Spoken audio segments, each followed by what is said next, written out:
Calling all scapegoated children, adult children who've been through it from the scapegoat point of view in your family, I'm going to lay out for you today why being the scapegoated child in a toxic family system is actually a gift that comes with certain power. Now, bear with me. It's never been a secret that out of all 5 siblings, I have been the scapegoated child. I'm not telling you this to be the victim. I want to be the victor of my circumstances. That's how I live my life now. But even before I had the language to describe what scapegoating is, my friends, my brothers would call me the black sheep. Everybody referred to me as the kid who just had a lot of problems, the screw-up child, the black sheep. And in a lot of ways, I am very different than all of my siblings. Admittedly, I have let this get to me throughout the years. Even now, if I'm together with my family, certain things do hurt me. I hated being the kid with the problems, the kid forever being blamed, the kid who couldn't get things right, the kid who everybody remembers everything wrong that you've done and throws it back in your face. Having the scapegoated role in my dysfunctional family system, it made me an outsider in my own family, and that dynamic doesn't change once you become an adult.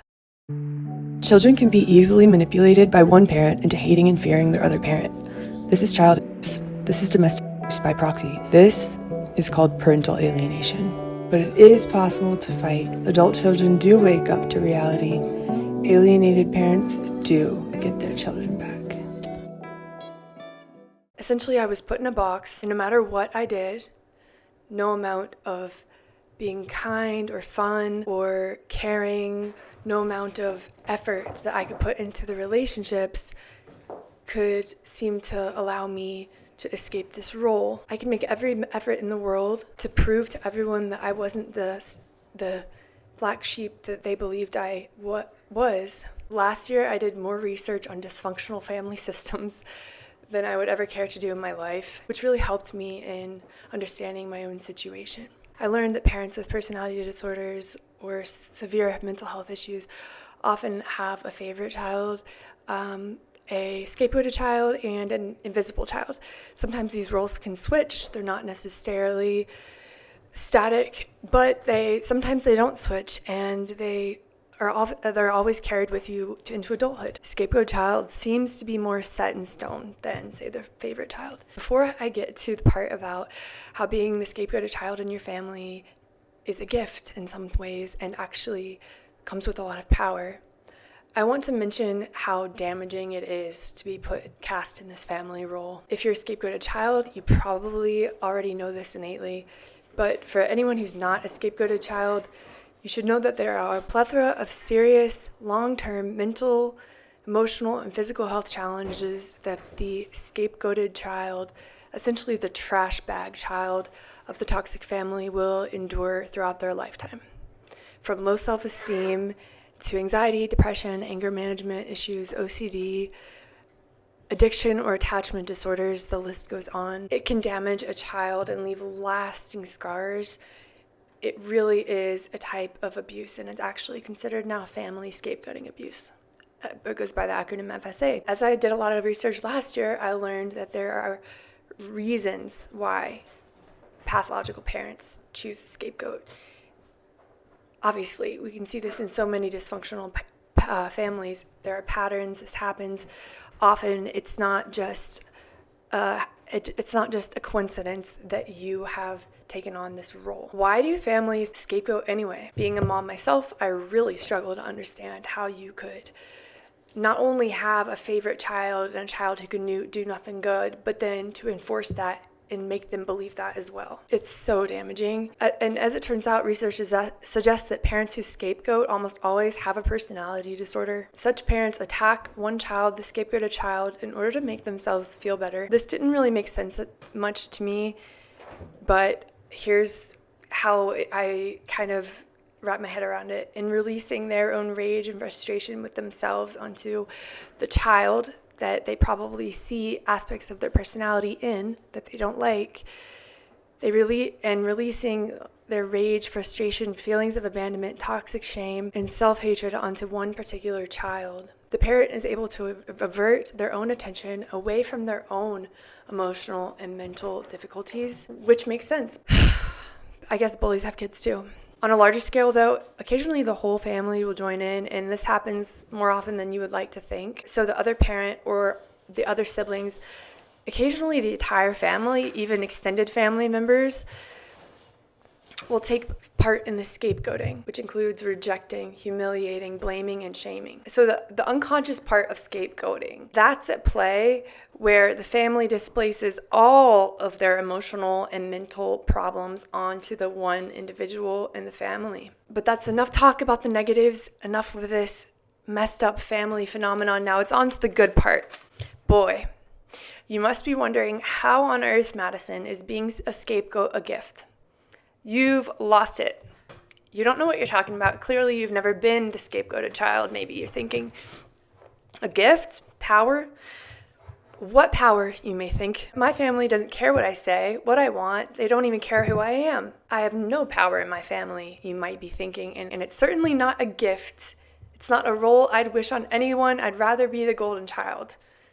They get the praise and the attention and everything good. Now, please bear with, you gotta hear me out. If you define power in terms of your specific family unit, you're right, it's true. The power of the scapegoat will often be unrealized unless or until the scapegoated child says enough and they leave the family or they put up certain boundaries, forcing the family to either find a new punching bag or have to face reality and come to terms with their own emotional or mental problems. If your power is based on you as an individual, your personality, goals, dreams, experiences, hopes, skills, beliefs, you as an individual, if you define power through that, this type of power can only be determined by you or in you alone.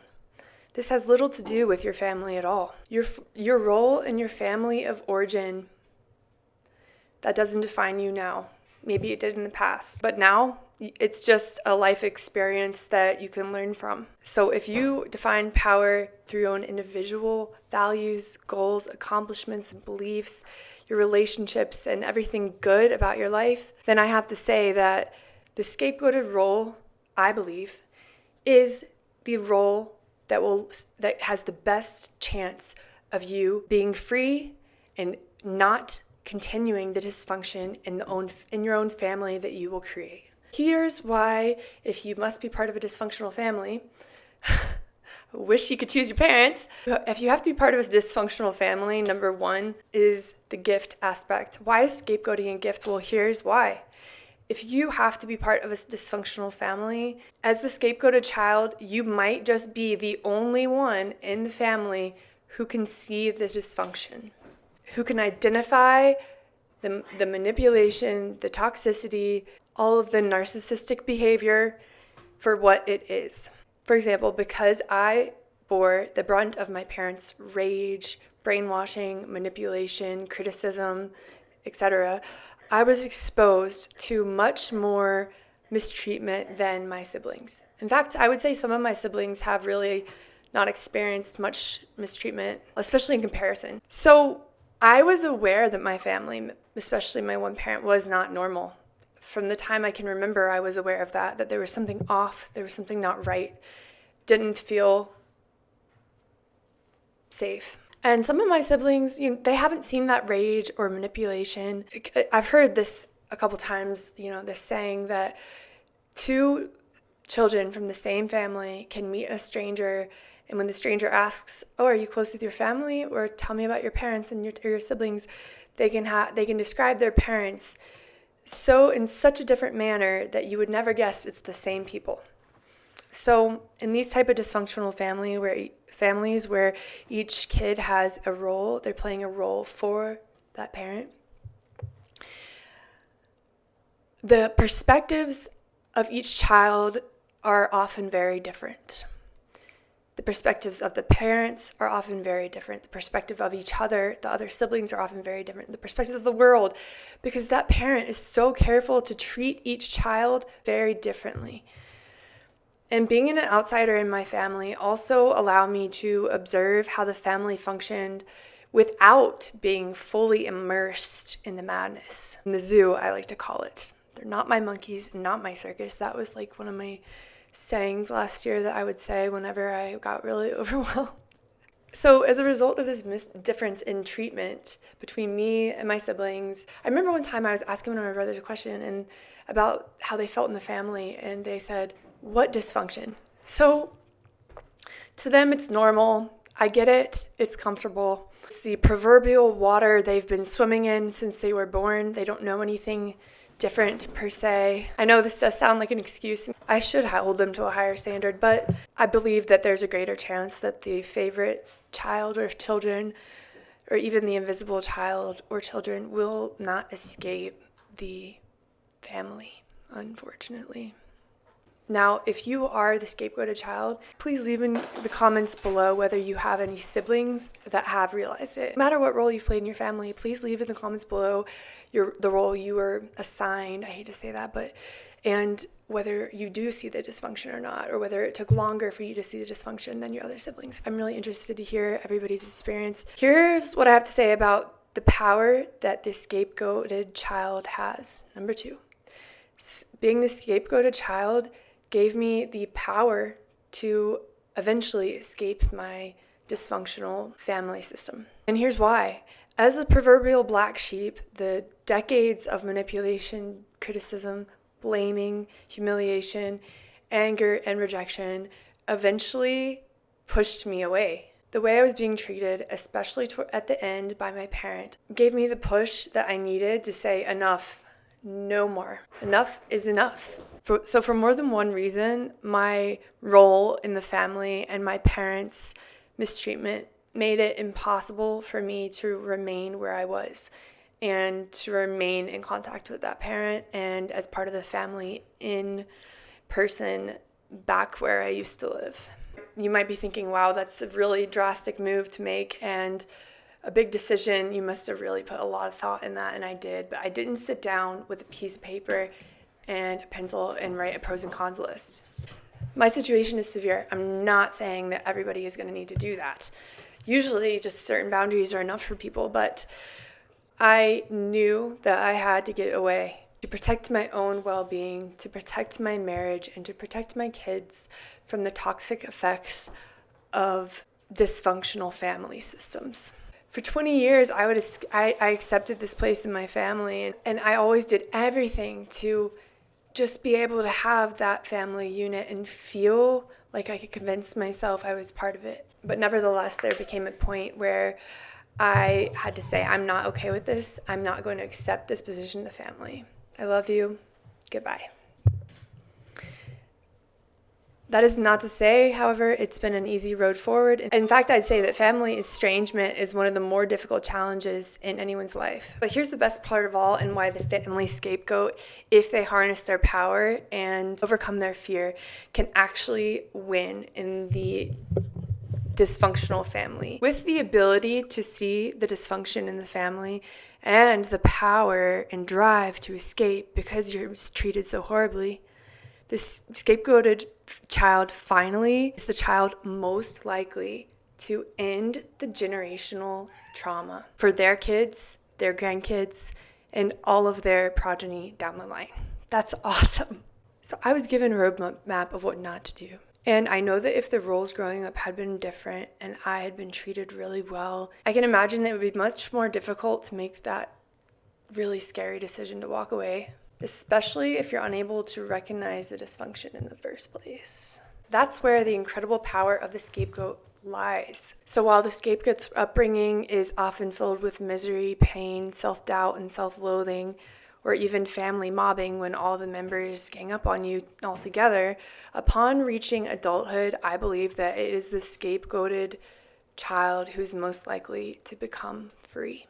Finally, I want to speak directly to all the scapegoated children out there, or formerly scapegoated individuals. My message to you is this: you didn't deserve the hand you were dealt.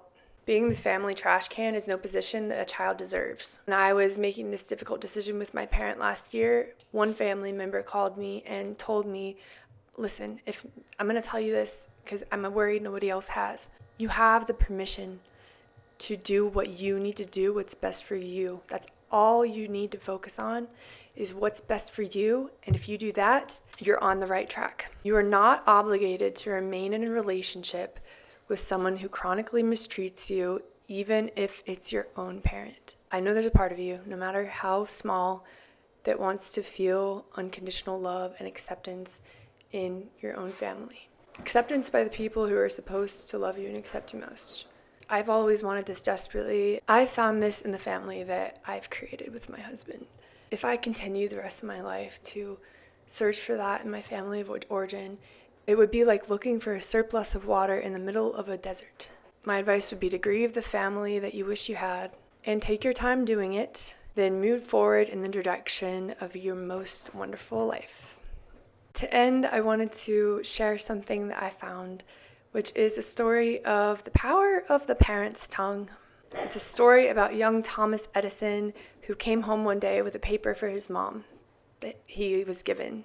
He said, "My teacher told me to give this paper only to my mother." Thomas's mother read the note and her eyes filled with tears. Thomas asked his mother what the note said, and she read aloud, "Your son is a genius. This school is too small for him and he doesn't have enough good teachers for training him. Please teach him yourself." And that's exactly what Thomas's mother did. She homeschooled her child with devotion and dedication. As the story goes, many years later, after Thomas Edison's mother passed on, and he was now one of the world's greatest inventors, he found a folded paper among other family items. He opened the very same paper that had been handed to him to give to his mother, and he read the following message: "Your son is mentally ill. We won't let him come to school anymore." At that moment, Edison realized what his mother had done for him so many years ago. He wrote in his diary, "Thomas Alva Edison was an addled child that by a hero mother became the genius of a century. The words of the reckless pierce like swords, but the tongue of the wise brings healing." Can you imagine what might have happened to Thomas Edison if his mother had read to him the reckless and hurtful words that were written on that paper? He might have never invented the light bulb or made any other contributions to society. Thank God for the wisdom and wise words of his mother. She created the context in which her son could grow to his full potential. The point is that hurtful words can cause uncontrolled damage for the rest of a child's life, but wise words, kind words can positively affect a person for the rest of their life. As a scapegoated child, I often blame myself and say that I deserved this in the family. It's hard to not feel that way when they have numbers on their side, but you have to remain in reality and stick with what you know is true. That's all for this video. Thank you for watching. I hope that you gained some insight or some knowledge from this video. If you liked this video, please leave a thumbs up and subscribe to my channel and turn the notification bell on, because apparently if you don't do that, you might not be notified about when I post new videos. I'm trying to branch out a little bit in terms of alienation. I know that this is more than just parental alienation. Let me know in the comments what you think about that, if you find other videos about other types of alienation within particularly family systems helpful or interesting or relevant. Thank you so much for watching. Bye.